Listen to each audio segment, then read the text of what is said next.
உங்க வார்த்தைகள் நிறைய பேரை இரிட்டேட் பண்ணலாம், நிறைய பேருக்கு இரிட்டேஷனா இருக்கலாம்.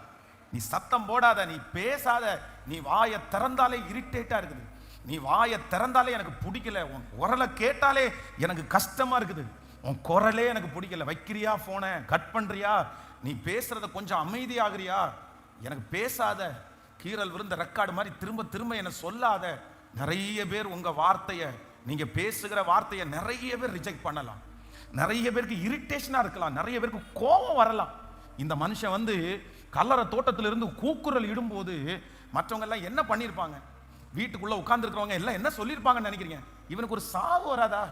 இவன் எதுக்கு இந்த மாதிரி கத்திட்டு கிடக்குறான்? இவனுக்கு நமக்கு வீட்டில் ரொம்ப டிஸ்டர்பன்ஸா இருக்குது, இப்படி கத்திட்டு கிடக்குறான். இவனை யாராவது கொண்டு போட்டா கூட பரவாயில்ல. அதுவும் அவன் ஒருவேளை அவன் கத்துற இடத்துக்கு பக்கத்துல ஏதாவது வீடு இருந்தா அவனுடைய வார்த்தை நிறைய பேரை இரிட்டேட் பண்ணும்.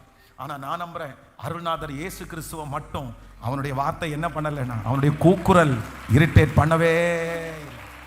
இன்னொன்னு தெரியுமா, இந்த கெனசரேத்துல போய் ஆண்டவர் வந்து இந்த ஒன்றை தவிர வேற எதுவுமே பண்ண மாட்டார். அவ்வளவுதான், இந்த ஒரு மிராக்கிள் மட்டும்தான். இந்த மனுஷன் லேகியோன் பிடிச்சவனை என்ன பண்றாருன்னா, ஆண்டவர் வந்து இப்ப என்ன பண்றாருன்னா, விடுதலை ஆக்கின உடனே அங்க இருக்கிற 2000 பன்னி கூட்டத்துக்குள்ள போச்சு இல்ல, இந்த 2000 பன்னி கூட்டமும் என்ன பண்ணுச்சுன்னா